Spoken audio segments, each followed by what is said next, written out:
Hello, everyone. A very warm welcome to this virtual live session. I'm Usmani from People Matters, and I will be your host for the day. Businesses around the world spent the last 2 years navigating the challenges of hypergrowth alongside a skills shortage. Today, signs are pointing to the possibility of a market slowdown and even more unpredictable times ahead. Finding the right people with the right skill sets, experience, and culture fit has never been more important. But equally important is building a culture that is people centric, inclusive, and built on trust. On top of improving employee retention, a great company culture helps organizations stay resilient, achieve business goals, and increase productivity during challenging times. Having the right tech and tools in place further enables this. Continuing with our endeavor to provide actionable thoughts to our community, People Matters in partnership with HiBob presents this exclusive session which delves into the critical role of HR tech in building a people first culture and supporting business growth. I'm very excited to welcome our experts here today. We have with us Jessie Ann Anderson, VP of People and Culture, Pindar, a fast growing workforce development platform with a mission to empower labor through lifelong learning. She's a passionate and dedicated talent professional with a track record of building teams and establishing HR and talent processes across a diverse range of companies. She's highly adept in cross cultural management and in driving employer value propositions. Jessie is based in Singapore. Thank you so much for giving us your time today, Jessie. Welcome to the session. Thank you so much. I'm very happy to be part of this discussion. We also have with us Stan Choi, Head of HR, Hex Trust, a fully licensed and insured provider of bank grade custody for digital assets. He's a highly experienced bilingual human resources and business operations professional with a proven track record in business transformation and optimization. Stan has led and managed large multifaceted teams servicing high profile clients across the APAC region, including Bank of America Merrill Lynch, Macquarie Bank, Accenture, and Origin Energy. Stan is based in Hong Kong. Welcome, Stan. It's great to have you with us here today. Thank you for Thanks joining for the having me. session. Really good to be here. Thank you. Also joining us is Vinod Dontimala, Regional Head of Human Resources, Open Space Ventures. Vinod has over 14 years of experience in human resources management. For the past 6 years, he has been working with Open Space Ventures, a leading venture capital firm in Southeast Asia, with AUM over US $750 million and over 45 portfolio companies. In his current role, he heads HR for Open Space Ventures, advises his portfolio companies on strategic HR matters at board level, and looks at the HR tech investments. Welcome, Vinod. It's a pleasure to have you here with us today. Thank you so much. Thanks for having me. So before we start the session, a quick note to our attendees today. If you have any questions, please feel free to use the chat window. We have some time reserved towards the end of the session for the Q&A, and we will bring that up then. So let us start. So my first question is to you, Jessie. Since we'll be talking about talent retention, I wanted to know your perspective on, do you feel talent retention is a big challenge today? And what are some of the trends you are seeing in your industry and market? Thanks, Asmani. It's actually a really good question. So yeah, talent retention is definitely a big challenge and also, of course, a very big priority for us. So Pintar is actually operating in Indonesia. And for us, what we've also kind of noticed is that a lot of the candidates that we are speaking to, the reason for leaving, it's becoming shorter and shorter in terms of tenure. So I think enabling people to be in a company that, is not just there for the perks, but also there to develop the person holistically is what a lot of candidates are looking for. And I think that's something that's definitely not just a huge issue in, Indonesia, but also probably also in Singapore, where we do talk to candidates and find out about this as well. Thank you for sharing that, Jessie. So, Stan, I wanted to hear, your take on the talent retention challenge, and what are some trends that you are seeing in your industry? Yeah, I'd say retention is not really a big challenge for today. It's been so for a long time, and in my opinion, will probably be something that stays with us for a while to come. Across most sectors, there's a notable shortage of talent, forcing a lot of organizations, and in some cases, entire industries, to innovate and evolve their employee value proposition in order to attract talent and also retain it. Your traditional compensation packages simply won't cut it anymore.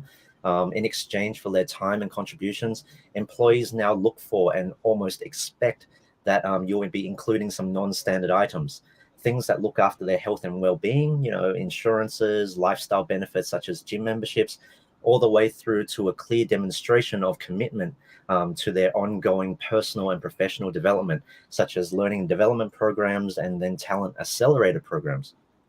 One thing we've noticed is that over the last couple of years, companies and industries have been embracing more and more flexible ways of working. And so jobs have almost become borderless. Job candidates are definitely sport for choice these days, more so than they've ever been. Vinod, coming to you, I wanted to understand since Open Space Ventures is working with some of Southeast Asia's biggest, fastest growing companies. Do you see the talent retention challenge there as well? And could you share your insights I on mean, it is borderless, right? The talent retention issues are with pretty much every sector, every country. Even though we are trying to improve our talent acquisition, talent management processes, structures, and all of that, we still see 20 to 30% of turnover every year, right? But I think one of the key things that have changed in the past 1 year is that I stopped asking this question about, why are we not able to retain, but ask this question, why should we retain? Because that actually changes the entire perspective of things, right? Because I haven't seen in the past, few years at least, is that everyone who has 10 years of experience, if you look at it, you hardly see people who spend 5 years in a company in their first 10 years of their career. They keep moving. They have the FOMO, right? Fear of missing out. The grass is greener on the other side. They just want to try different things. So this is not something, that an organization can solve, because they want to try different things. And it's also, when we look at senior people, we want people who has done a lot of different things. And how could we expect if, our talent just sticks to us for a very long period, they will not be able to go to that senior levels as well, because they won't have exposure to that wider, spectrum of things that we are expecting from them. So the question I asked to my businesses is like, why do you need to retain, right? And the key is for everybody who works with an organization to be really fulfilled and to go away and come back, right? So that's what makes it a better leader. So yeah, so it is an issue, but I'll probably tackle it in a very different way. I really liked how you spoke about, fulfillment in in retaining talent, why we should retain talent. And so one of the things that we've, learned in our discussions is how employee experience is critical to, retaining talent. So, I'll just circle back to you and then I'll come back to our other speakers. So I want to understand how you are redesigning employee experience strategy to meet your workforce needs post-pandemic and how you're supporting, all the companies who are part of Open Space Ventures. Yeah, I think it's a very, very broad question because employee experience touches pretty much every part of their journey. I think probably it would be a 1 day conference, right? It cannot finish in 1 hour. A lot of different things that needs to be done, right? But the key point is, mainly if I talk about it from a very startup point of view as well, is every organization should get their vision of the company correct, because when you are attracting talent, vision becomes the most critical part. And how are you able to convey your vision to the potential candidates is very, very important. And that's what draws into the culture of the organization, where you draw your values and all of that, right? So it's very important that from the onset of you talking to the person, the vision and the values that you define, and you live up to it, and you constantly rate them, right? So you need to obviously, if every organization does employee service, right? So we always want to hear about what our employees think about it.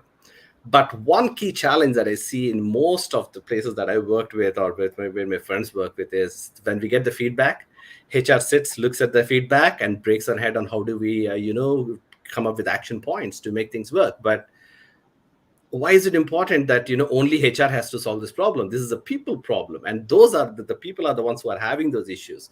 So they should actually also come up with solutions, right? So we started using projects, right? So every time there is an issue, we have a small working group that addresses the challenge. And this is not just only the HR team that is coming up with action points. We take teams from people from different teams and different age groups, to make sure that we are addressing how different people are thinking about it, and then come back with a solution, right? So each and every part of the employee journey, we have to do something of this sort to make sure that we are putting in the best practices out there.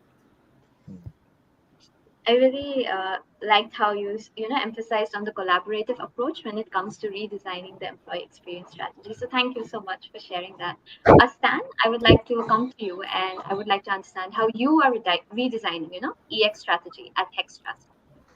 Yeah, so Hex Trust, even in its short lifespan,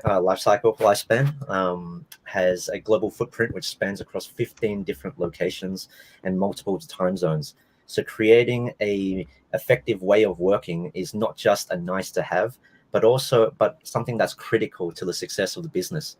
To bring this to life, as Vinod just mentioned, we're soliciting feedback from all over the business, because it's not just something that HR is responsible for. Everyone's got a part to play in making the organization operate as efficiently as possible and flourish. But all of this input is then cross-referenced with best practices, market practices, and practices that are specific to each location. Because we're all people, and having a global workforce, we have to stay cognizant and aware of all the different cultures, all the different working styles from around the world. All of this comes together with one simple objective in mind: how to work faster, better, and ultimately smarter. With so many locations and time zones to cater for, the continuation of manual processes are a definite no-no.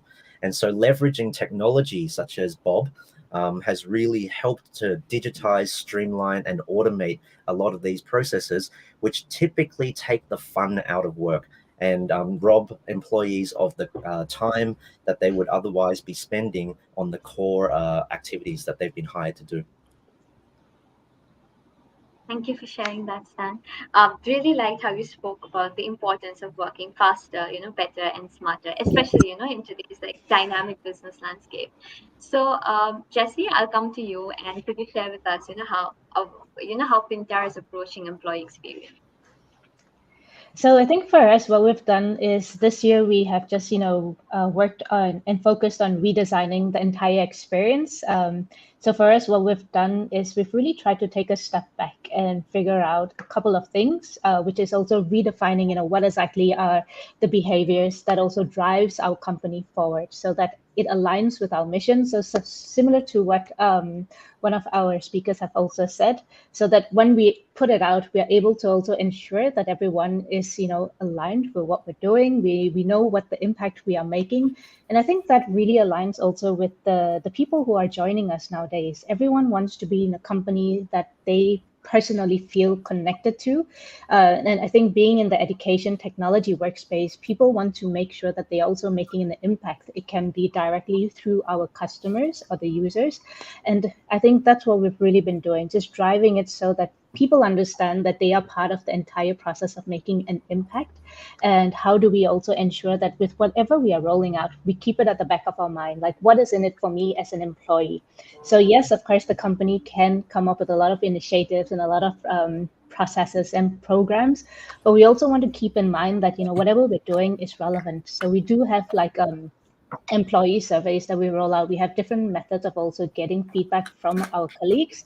And of course, once we've gotten that, we try to, of course, on a quarterly basis, also roll out, what can we do about it and communicate it back to our colleagues, because we understand that in today's world, people want things to happen fast. And if companies are not able to keep up with the change, especially nowadays, you will have a higher, turnover rate. So for us, we're also thinking of how to reduce that, but how to make it an impactful journey with us in Pintar. So we come up with different aspects to also address that a bit more holistically, because we are a startup. So, we're trying to do things with what we can, but also ensure that we're not being very siloed away from the market and the trends, but also incorporate that into whatever we're doing. I like that part where you spoke about, we need to find answers to the questions where employees say, what's in it for us, and aligning, the mission. When you say those things, and it reminds me of company culture and how that is also a very integral part of employee experience. So I just wanted to understand from you is like, building a company culture takes time, and Fintar is a growing company. So what are some of the ways what are the building blocks of company culture that, Pintar is focusing on or prioritizing right now? So I think the first block that we've been trying to build is aligning everyone on the same behaviors. Because for us, what we've also kind of, we try to be a bit agile. So we roll out something, we see if it works, and we see if it doesn't work, and then tweak it from there.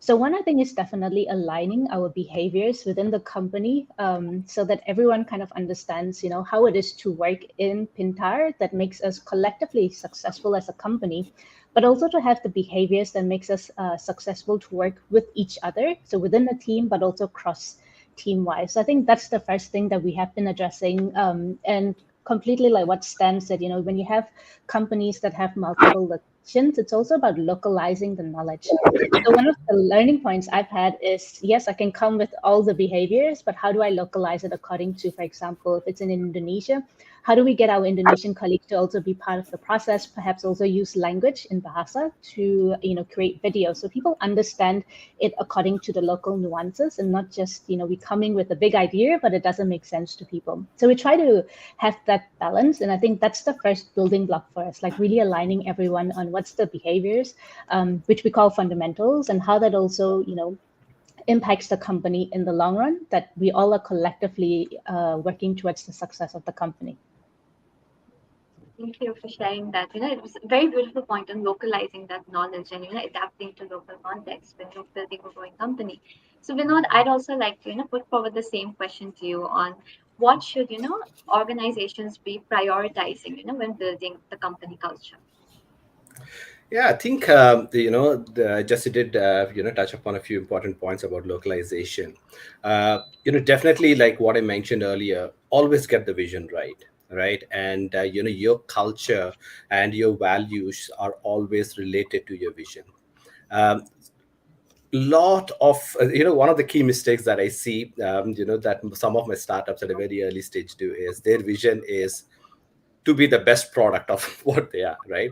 Your product definition is not the vision, right? You need to change it. It should be a lot more bigger than that, broader than that. And one other mistake that people do is that they hear about very interesting behaviors and they keep it as their culture. And one thing people should understand is culture is always top down. If your boss doesn't follow it, nobody else in the organization is following it. It is not important to have the best words on the wall. It is important to have the right words on the wall, so that it is each and every individual person in the organization is living and breathing the values of the organization day in and day out. So we obviously do it as a part of performance reviews where we talk about individuals values and all. But what I also do is I ask my team to rate the company on how do we as an organization live to our own values during our employee survey. So I get really a quantitative view of what in of all those values, which values am I doing well, which values am I not doing well, and I can actually build towards it, right? Because every time you do events or every time you are appreciating somebody for something, it's always to be related something to the values of the organization. So it's very important. And as well as always when we take feedback, I always ask them, like, is there anything as a value that we need to have, or any changes that you would suggest and all, right? So but the key is for us to actually understand how as an organization we are doing it, and not just about individual feedback per se. Thank you for sharing that, Vinod. So coming to you now, Stan. So what, according to you, makes a good culture and a great team, and how are you, achieving that at Hextra? So I think there's going to be as many views about this one as there are attendees today. So this is my personal take. But to me, a good team and a great culture starts first and foremost with a definition of what good and great is. Right? We all read about it, but when we think about what works well in one place, it could be a complete disaster in another. And that's not just at an organization level. We need to think about that at the department level, the team level, and even sometimes the individual level. Once defined, I think the next most important thing is to communicate that so that everyone is on the same page. And once it's communicated, to Vinod's point just then, um, from the senior leaders all the way down to the most junior person in the organization, everyone needs to be walking the talk. Words on a wall, words on an onboarding document, they only go so far if nobody practices it, and they have to be consciously practicing it, almost overkill, because that's where you really amplify the effect, especially for the new joiners who, in every organization, no matter how experienced you are, there is a learning curve. You might be very experienced in your field, but let's not forget we are people. And when you're introduced to a new group of people, there's obviously a unique culture within that organization that you have to adapt to. So by having this solid communication strategy, a unified understanding of the why can be achieved across the whole organization. And with that understanding of the why, there becomes an increased appreciation of, in most times, the how we achieve things, what we need to do. And with both of these, why and what, well understood, the how, in my opinion, almost becomes obvious, which means we also don't have to put in place a culture of micromanagement. And more often than not, are able to allow people to innovate and truly own the work that they're doing. At Hex Trust, we adopt this approach across pretty much all our communication channels, with open dialogue. And this is exhibited throughout our monthly all hands, our department stand-ups, our weekly team meetings, and our one-on-ones, of course. At Hex Trust, we pride ourselves in the fact that everyone has a voice. We genuinely believe it's what's needed to make our teams grow and innovate and be the best that they can be. Those were fantastic points on company culture from like all our speakers. We have localization, then we spoke about values, and then we spoke about a really strong communication strategy. So, thank you for sharing that. And so, right now, I wanted to understand, since we've spoken about talent retention, we've spoken about company culture. Now, I wish to understand how digital innovations, which is, at the forefront of HR transformation, is empowering each of you to, build a more people-centric culture. So, I'll start with you, Stan, and then I'll come back to the others. So, in a nutshell, I do not believe modern HR can be done without the support and enablement from technology. With workforces being so spread out, our people initiatives becoming more and more sophisticated, and in some areas, regulations being tightened up, the lack of a solid HR technology stack really is going to put you in an uncompetitive space. It's definitely critical if you're looking to stay competitive in the market and also compliant. As Vinod and Jesse both shared, speed is also a very big word these days, especially in that talent acquisition space. So if you're not arming your team members or even your hiring managers or your interviewers with the right tools to put them at the forefront of the war for talent, then when you're really not doing yourself you're really doing yourself a disservice, and you might lose out on the key talents that your organization requires because, as I said before in an earlier question, they're really sport for choice these days. So HiBob is a great example of such technology and has been a real game changer for Hex Trust, as I'm sure it has been for Jesse and Vinod. It's very obviously been designed and built with the employee experience in mind, which we spoke about earlier, but also without losing sight of what's critical to HR, so that us professionals in this space can continue to meet and deliver on all the requirements asked of our departments, but also to help us stay compliant as well. It's really a great balance that HiBob's achieved, and something that has really helped transform HR's image and work to make it fun again. Thank you for sharing that, Stan. So, Vinod, I'll come to you, and I wish to understand your take, on how technology helps in HR transformation and building a people-centric culture. Well, I think again, that's a bit more controversial, but one of the key issues is that people try to look at digital technologies and try to fit them into the current process they have. This process hasn't changed for a very long time, and you cannot just keep looking for digital tools to fit into your current process. I think it's time for HR to be bold enough to say that, okay, we have a process that's been working great, but when we start looking at these innovative technologies that are coming out, we should not try to fit them into the old process. We should actually redesign the process. So that is exactly what I always I tell all my team members, as well as with with all the startups. It's the process is not some sacred stone that cannot be changed. It can be changed. Be creative about it. There are only you always look at what is the end result, right? Talent acquisition is a process, but what do you want to do, right? You want to hire the best suitable person for the role, and whatever happens before that, it's kind of can be changed. But one thing that cannot be changed is we want to find the best person for the role, right? But again, I think there's a lot of innovation happening. I have seen a lot of AI and machine learning tools coming up that are trying to enable it. They're still really early stage. The data is not big enough for them to make that help us make that kind of decisions with that accuracy, but we will get there. But definitely my advice to all my peers in HR is just be open-minded and don't try to fit a specific product into an old process. It's very important advice, Vinod. Thank you for sharing that. So, Jesse, I'll come back to you, and could you share your insights on tech and HR transformation? Yeah, definitely. I think the best thing to do is really view technology as something that can complement the team. And that I think will also remove a lot of the trepidations people have about HR and technology. I think what the market is right now, and a lot of HR professionals are moving towards, are less administrative as a unit. And I think that's also the perception we want the organization to have of us. We want to be more of, we can be business partners to the organization, or we can partner with the organization so that we're also able to come up with better initiatives, better programs.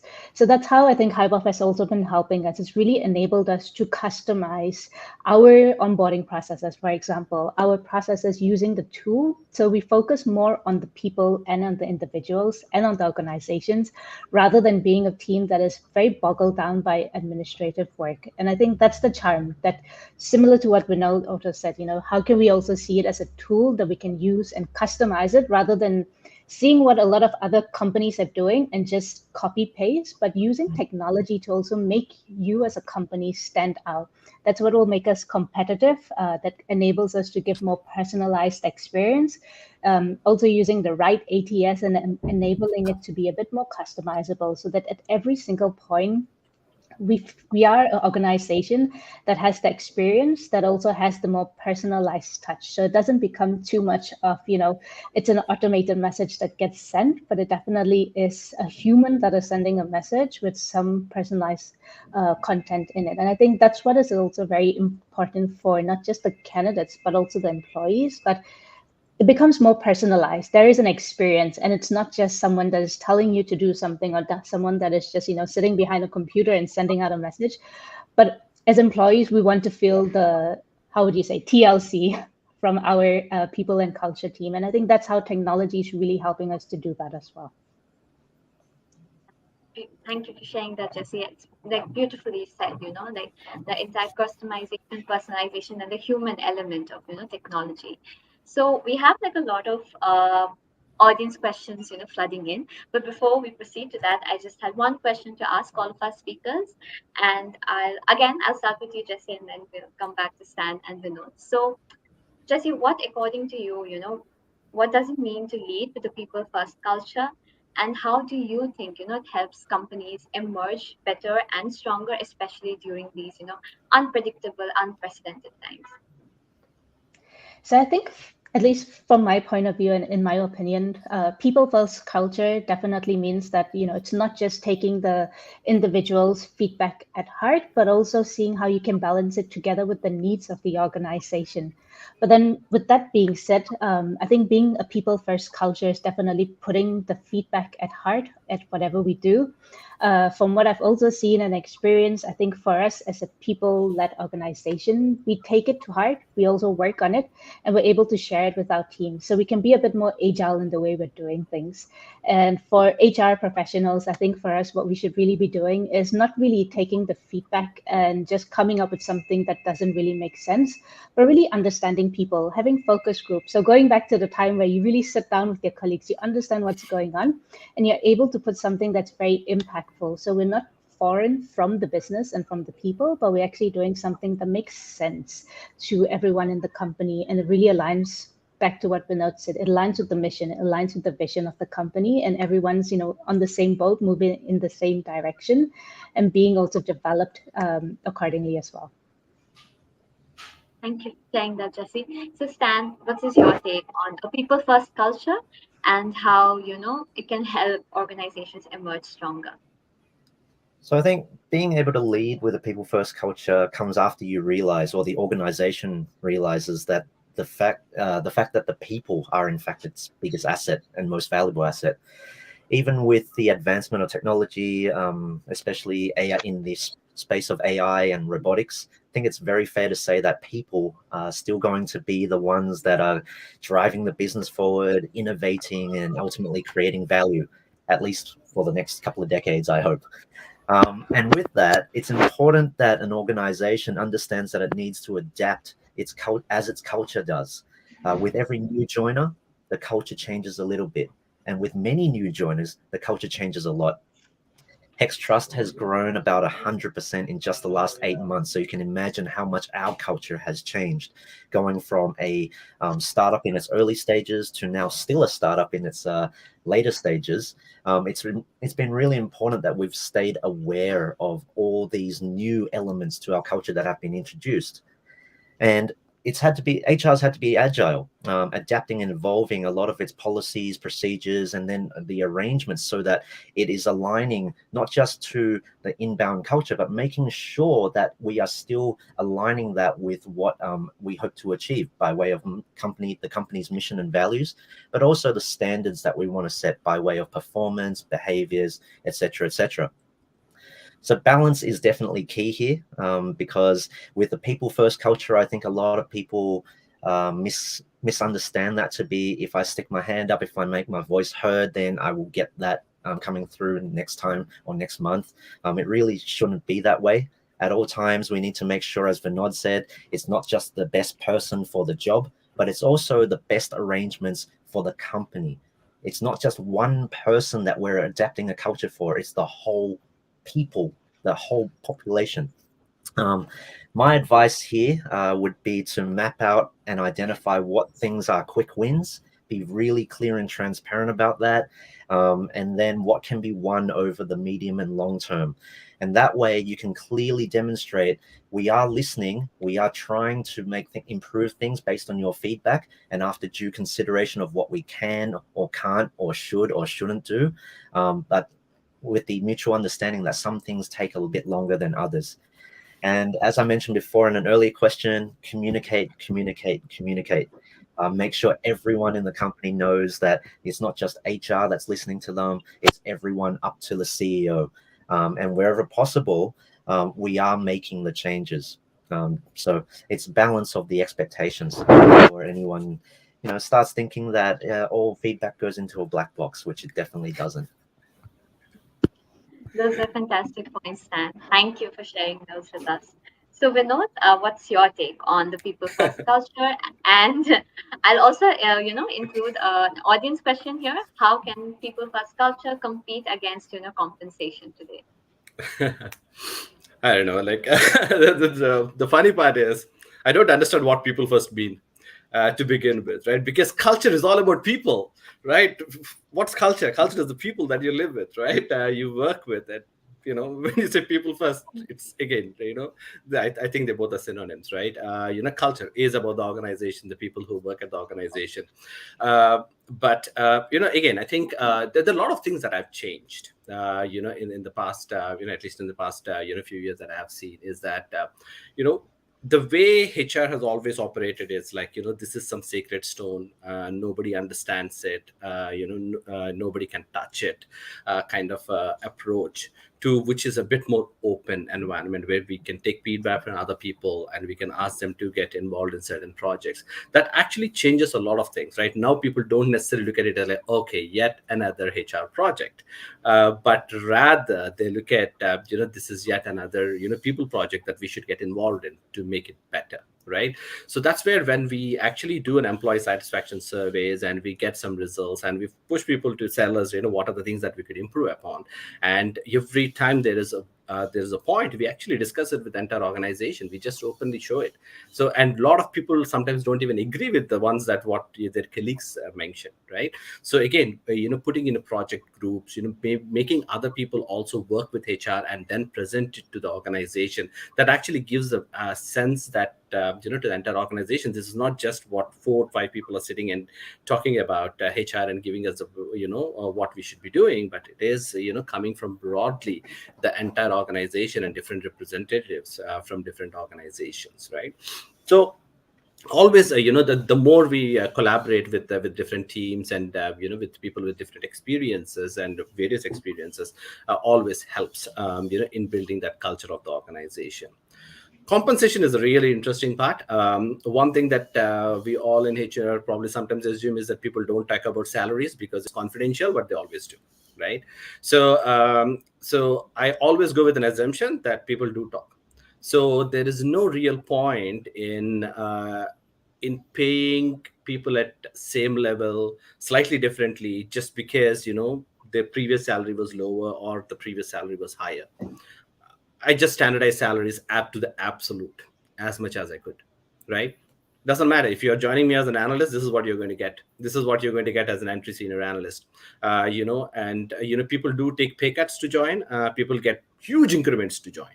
But again, I think this is what you get because the expectation from you at this level is exactly this. If you don't live up to that, probably you wouldn't last in the organization too long. But if you are able to last in the organization, that means you should be paid this money for sure, right? There's no discussion about it. So I made at least in the past couple of years, more than what I did in it previously. I've made it a lot more absolute, as close to absolute as possible, and very, very structured. So people know what they're getting into, and they kind of have a sense of what they're going to get when they get promoted. So everybody's working towards promotion. So it is tough sometimes to actually when we do our salary proposals to make our boss agree, or the business agree to why are we giving such big increments. But I think once we have those salary ranges and everything with all our studies and benchmarking, and that is all absolutely set, and if the person clears all the interviews, all the case studies, comes up to that point that we want to hire, I don't really see any reason why the person should be underpaid just because the previous company is not paying as much. And that actually builds up the people's culture part, right? Because now when they walk in, they know that they are absolutely paid the same amount of money, and there's no competition there, and there is nobody who's dissatisfied, or people don't leave because of salary anymore at that point, because they are not unsatisfied with the organization and how they are treating people with different backgrounds.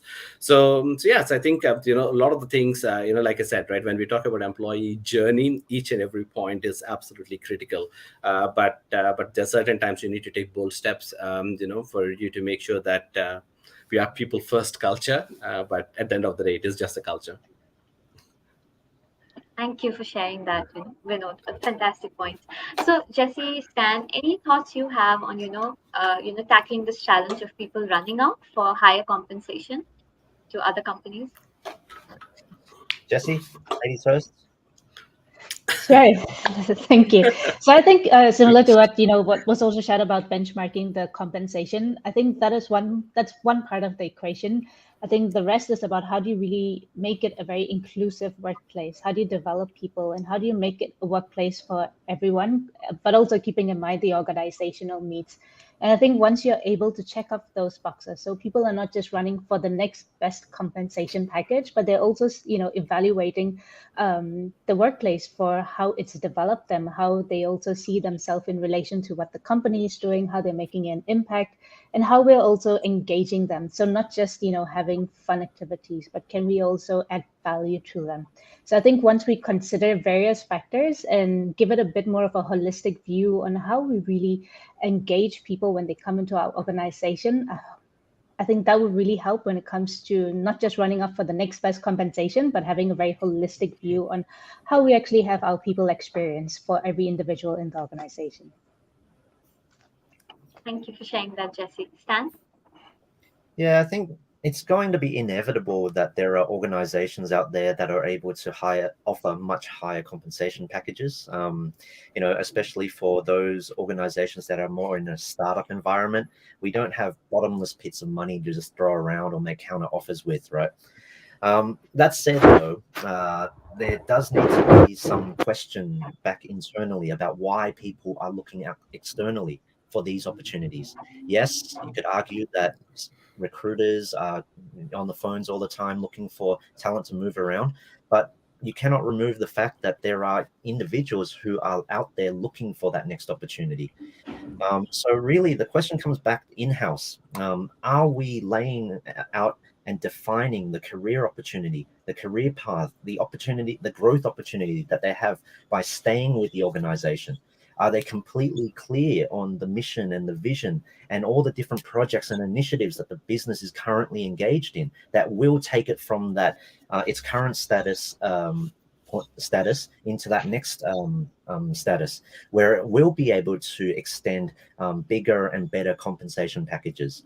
Are managers playing their part in, not just saying, coming to HR and saying, oh, such and such has got an offer, can we do anything? Are they playing their part in helping to manage expectations, really to toe that company story, to sell the vision, to sell the dream, and really to help coach and influence, especially some of our more junior employees, on the benefits of staying put, playing their part, contributing to the success of our current organization, rather than jumping here for 6 months, maybe there for 9 months, leaving all these breadcrumbs on their CV, which, I know there's two schools of thoughts now, but at one point in time, this was something that was frowned upon.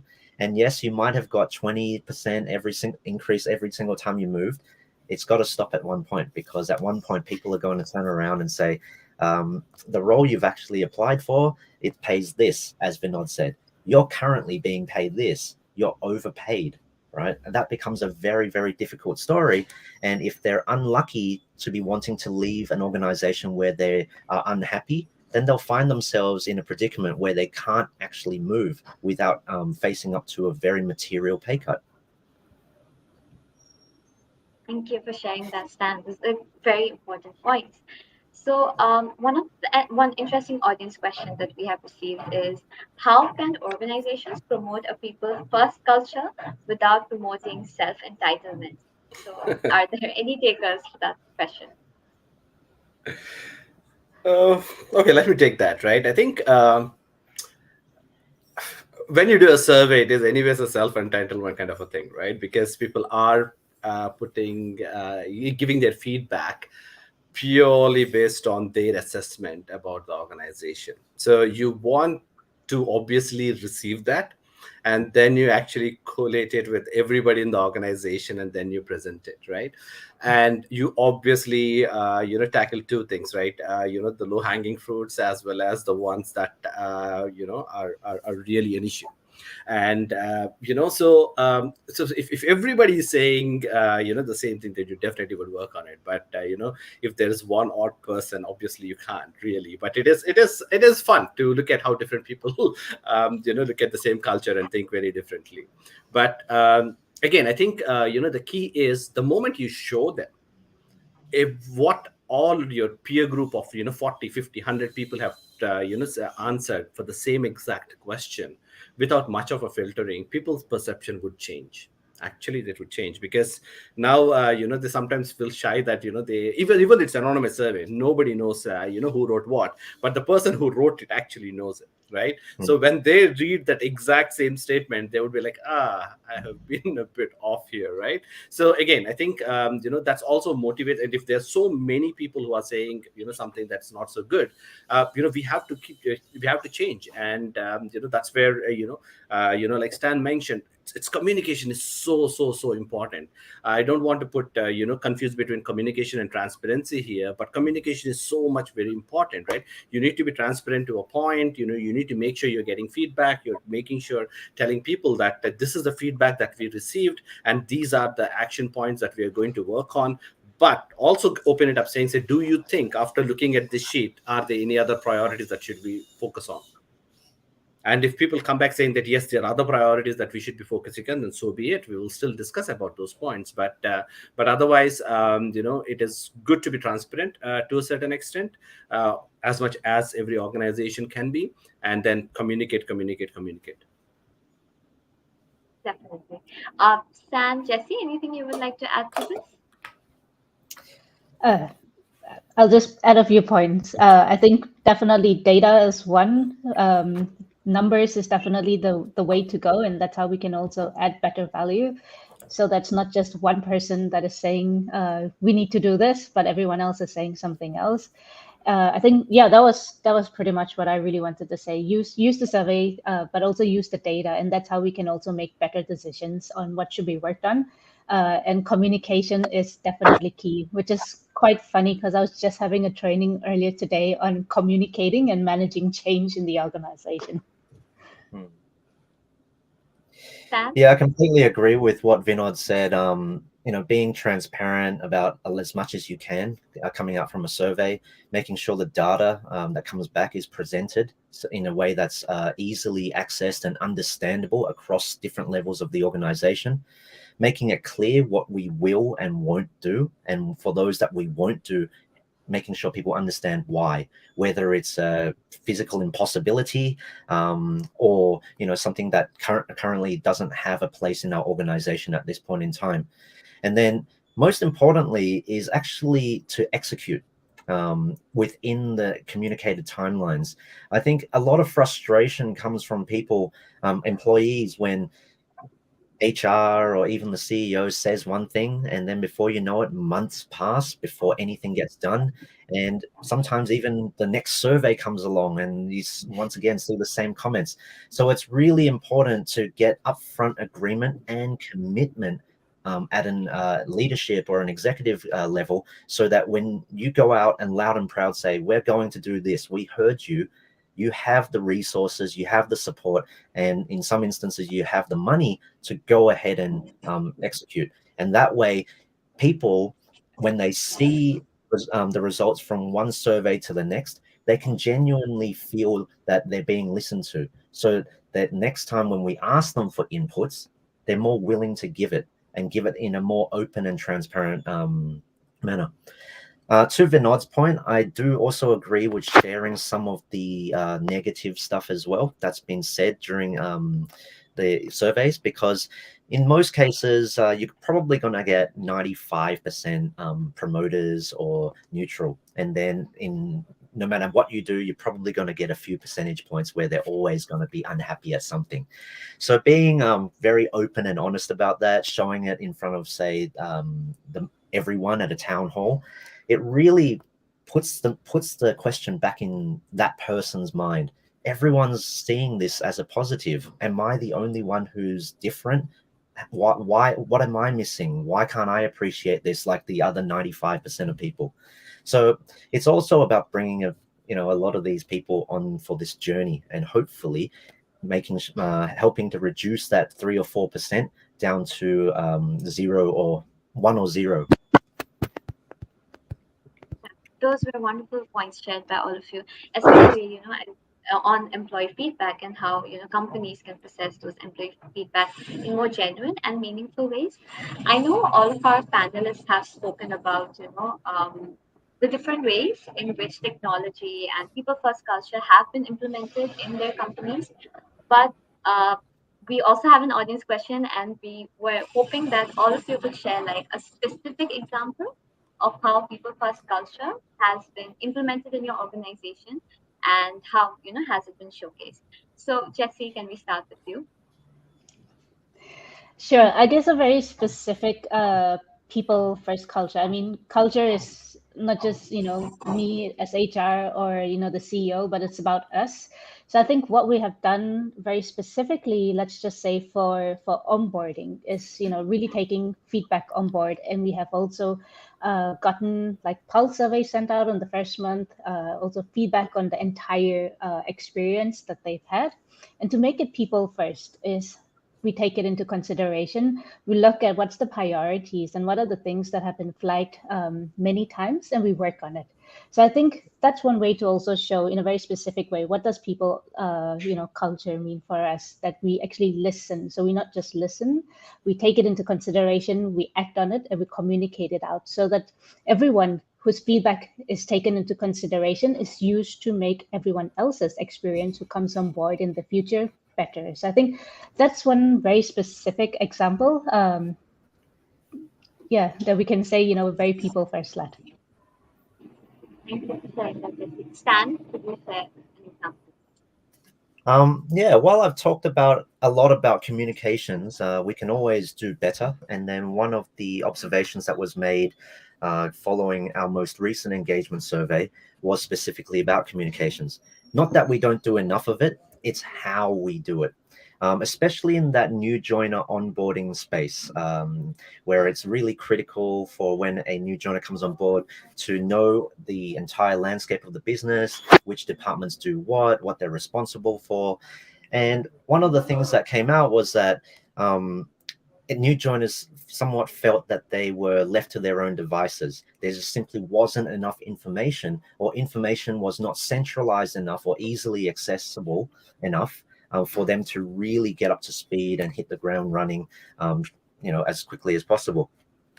So we took all that feedback on board, and of course, with the new capability provided by Bob, we've been able to incorporate that along with some other elements in our onboarding process to really refine and optimize our onboarding experience. In fact, now it starts way before their first day. And I'm not just talking about collecting bank account details and next of kin details and all that. I'm talking about introducing them to Hex Trust and the way of working here, getting them up to speed with the culture, introducing them virtually to key personnel and the departments and their respective products and services, so that when they come on board, it's not a blank canvas. We don't have to spend, a day or two introducing them around. They already have a lot of prerequisite information that they've been able to go through in their own time, at their own pace, in some instances up to several weeks before they even join. So that's really helped because it's reduced the amount of time HR has to spend with new joiner inductions and all that. Which is very administrative when you think about it. And what that has in turn allowed us to do is to really reinvest that time into more value add onboarding and orientation activities. Thank you for sharing that, Stan. Vinod, your take on this. Okay, so a bit more sensitive one, but I'll talk about compensation, right? So one of the things that that we did change quite recently is the compensation structure. So the reason being, people are generally quite happy with the salaries and the short-term and the long-term incentives, but they are different people at different age groups. They have different priorities in life. There are a lot more younger people who are getting married, having kids, and the expenses in cash is a lot higher compared to more senior people who actually are okay to be invested in long-term incentives, right? But we had a structure where we had long-term, short-term incentives, which are kind of very structured for everybody. But once we heard from the team that because these guys are getting married, they are having kids, they have a lot more expenses, they actually preferred more cash over the long-term incentives, right? So we actually did change it, and people are very happy now, right? So again, I think it's again for the fulfillment. They're very happy with the job. They really want to stay with the company, but they have more expenses. And how do you manage it? So you also need to give that freedom for the employees to come up. And the moment we heard it from a couple, we actually did a very quick survey. And then most people did say that they would prefer more cash in hand at that stage, and we can very clearly see at different levels what a different percentage split they prefer. And then it was not a very difficult thing to do in a way to manage the entire cash flow and then you move money from here and there, because the top line is very similar, right? So I mean, again, I think that's one example, about people first, right? And again, culture, not people first, but culture, in the organization, where people should be open to telling you what they want, and they trust the organization to do the best for the organization. And once we communicated it to everybody that we are changing this, the seniors are going to take lesser cash and more this, and juniors are going to take more cash and lesser, everybody is practically happy, right? Obviously everybody wants more of both, but obviously that's not practically possible. So that way of management, to make sure people understand the organization stand and how are we trying to address the issues that the employees are having. Thank you for sharing that example on compensation. So I just have one last question from our audience, and we've been looking a lot towards the future. But for one moment, I was hoping we can go back to the past and try to understand how your organizations made company culture understood and felt at the time when all your employees were isolated from one another. So, uh, anybody would like to go first? I'll take this one. So for us at Hex Trust, it was a little bit easier because the company started with a lot of remote workers based all around the world. So very, very early on after the company got set up, the remote ways of working, flexible ways of working were really refined. And we've had them embedded in our standard business operations pretty much from day one.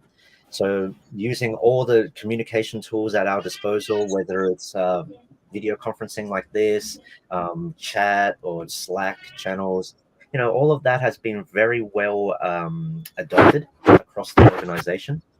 And so when it comes to communicating the culture, it was just a natural extension of that. Making sure that whenever there were monthly get-togethers, there were department meetings, stand-ups, even team meetings, that everyone who needs to be there or should be there is included. And to make a conscious effort to make sure that the individuals who are operating maybe as ones and twos in some of these really remote locations, that they're not just sitting there feeling I'm an attendee. No, they are part of the employee population. They are just as valued as someone sitting in an office in one of our headquarter locations, right? So it's really important to make conscious efforts to call that out. And it's something that at Hex Trust we actually do quite purposely, actually. Jesse, would you like to go next? Yeah, of course. I think with the last 2 years, with everything that's been happening, I think initially it was just, we did have a lot of events, a lot of online activities to engage people. But towards the end, it became more of how do we make it a bit more personalized? Because everyone had a fatigue. It was too much, being on video, having to show up for meetings, having to be in an employee-related activity. I think what we did was we just started going to each individual. So 30 minutes, we talk with each person, find out how they're doing, find out what's happening with their family, how are they doing, how is COVID impacting them. So I think just going down to the individual level and also understanding how they felt throughout the entire journey. If there's anything we could do for them, we'll be able to do it, especially if budget was part of the issue. But I think just making sure that everyone also felt like, we had that personal connection. We are able to talk to all our colleagues and just make them feel like we were still part of a team and we're there for them no matter what happens. So that was what I had done throughout the entire last 2 years. Vinod, any last words from you? Well, I think, on this point, it was very, very difficult for us. It was very difficult because we really put culture of the organization on top of everything.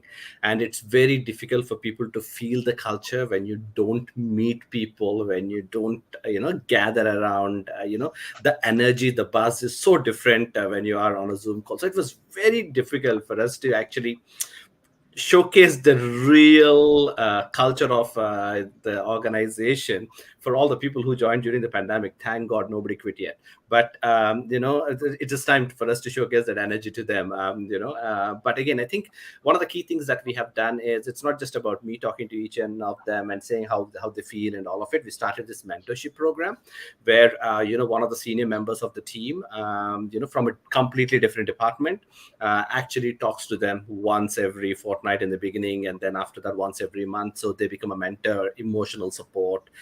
And these guys can, once they talk to those people, they can bring a few points and they can bring it up to us in the management team, so that we can talk about it and see if there's anything that we need to do to bring the morale up and integrate the team better.